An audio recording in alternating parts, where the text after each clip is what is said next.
Hello everyone! Welcome to my channel. Today, we're breaking down the second season of From, the show that has blown our minds and glued us to our seats with every episode. This video covers all the major developments of From Season 2, including the season finale.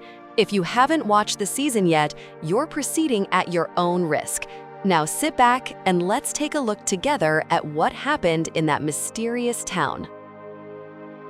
The season kicks off right where the first one ended, in the middle of absolute chaos and uncertainty. After stepping into the darkness of that mysterious, faraway tree, Sheriff Boyd finds himself trapped and helpless at the bottom of a damp, narrow well. The faint light filtering from above serves as a bitter reminder of how far away salvation is. Just then, the bus that was supposed to bring hope to the town instead creates a wave of panic.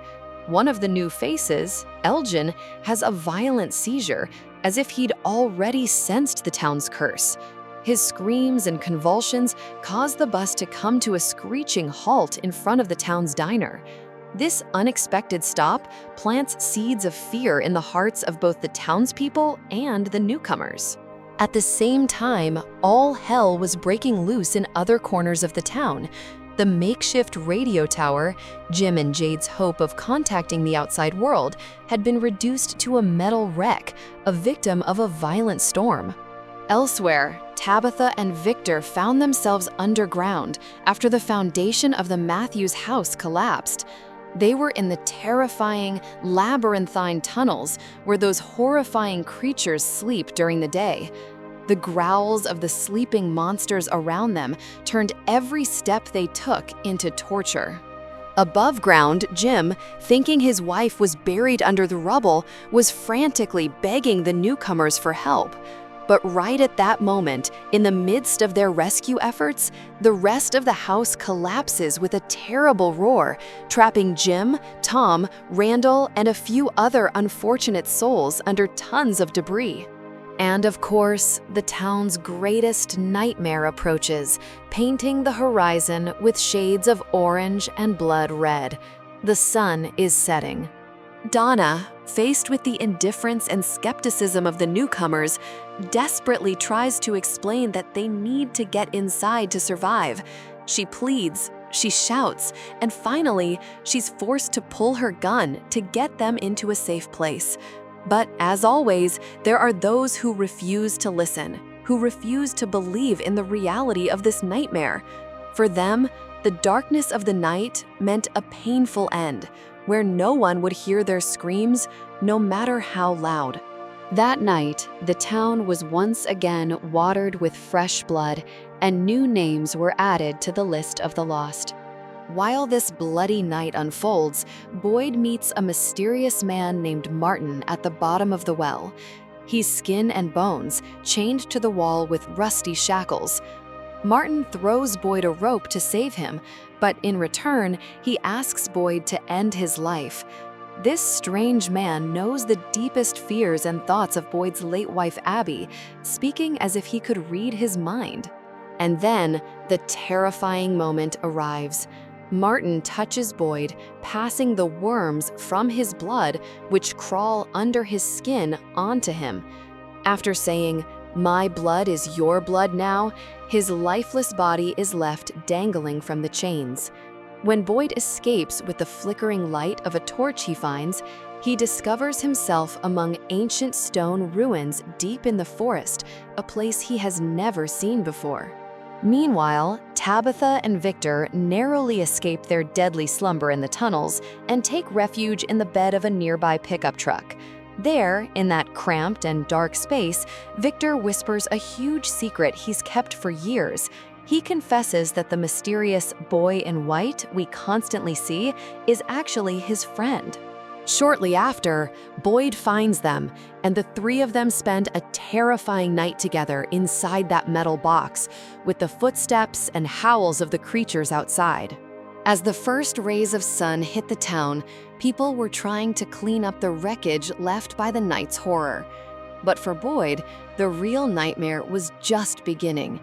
When he checked his arm, he was horrified to see the disgusting worms passed from Martin writhing under his own skin. With this event, the very nature of the town begins to change. The leaves on the trees turn yellow and fall out of season, and the food supplies from the animals mysteriously stop. Even Victor, who has lived within this cycle for years, was encountering such a radical and ominous change for the first time. It was as if the town itself was dying along with them. On the other hand, Jade, the tech guy, was chasing a mystery that challenged his mind and logic, the strange symbol that appeared in every corner of the town. When Victor told him that years ago, a man named Christopher had also seen the same symbol and that everyone in the town was massacred shortly after it appeared, the symbol became an obsession for Jade. Tabitha began to see the dead children from the tunnels in her nightmares at night and in her hallucinations during the day. They had empty eyes and constantly repeated that incomprehensible word, Ankui. These visions were the most terrifying proof that the town's terror was no longer confined to the night, but was seeping into their minds as well. And then, Sarah's return. It's revealed that after the sins she committed in the first season, she passed through a faraway tree and has been living like a ghost in the church basement. When Kenny finds Sarah, the person responsible for his father's death, and learns that Sheriff Boyd knew everything all along, all the trust and respect he had shatters. This event deepens the crack between the townspeople and their leader, Boyd. Boyd's protection of Sarah, his claim that she's special, is seen as a betrayal in the eyes of the people. Fueled by this atmosphere of mistrust, Jim and Randall develop a theory that everything is a secret experiment and that some people in the town are observers in this experiment. This paranoia becomes so dangerous that Randall ends up kidnapping Donna and tying her to a tree in the forest in the middle of the night. Things go from bad to worse. Boyd starts hearing a mysterious music box that only he can hear, accompanied by the vision of a ballerina. Meanwhile, at Colony House, a fight over food shortages results in Ellis being fatally wounded. Ellis urgently needs blood, and the only suitable donor is Boyd, whose blood is filled with the cursed worms. Boyd takes the biggest gamble of his life to save his son. He traps one of the night creatures, passes the worms to it, killing the creature in an unimaginable way and cleansing his own blood. Thanks to this incredible sacrifice, Ellis clings to life, and in the midst of these dark days, a light of hope appears. Fatima learns she is pregnant, despite being told she could never have children. This becomes further proof that the rules of the town can change, for better or for worse. But the town's nightmares never end. This time, the threat comes with a deafening sound. Millions of cicadas invade the town, but these insects are just the beginning. Soon, people start dying in their sleep, at their most vulnerable moment. The victims were found in their beds as if they had been torn apart by the night creatures. Sarah believes that the town is now feeding on people's deepest fears, and that these fears are taking a physical form to attack them. Now, even sleep, their only refuge, had turned into a death trap. When Boyd realizes that he himself unintentionally unleashed this new and invisible threat, a more ancient and powerful evil, by burning the creature that carried the worms, he crumbles under the weight on his shoulders. Just when it seems like the end of everything, our three heroes make one last, desperate move to change the town's fate. Tabitha enters that dangerous, faraway tree to reach the legendary tower that Victor's mother said would lead everyone home. Jade, to solve the mystery of the symbol that's been bugging him, confronts his fears and descends into the darkness of the tunnels. And Boyd returns to where it all began, to those ancient stone ruins where the sound of the music box was coming from. And the grand finale, this three-pronged attack reveals the town's secrets. When Boyd lights the torch, he finds himself back in the dungeon where Martin was imprisoned. He sees the music box in front of him and smashes it with all his might. At that exact moment, everyone trapped in the dream nightmare across the town wakes up screaming. Simultaneously, deep in the tunnels, Jade witnesses the symbol coming to life on the ceiling, revealing its secret as the ghosts of the dead children appear around him. Meanwhile, Tabitha breathlessly reaches the top of the tower.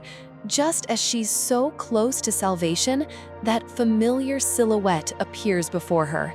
The boy in white, with a sad expression on his face, says, "I'm sorry, this is the only way," and pushes Tabitha into the void.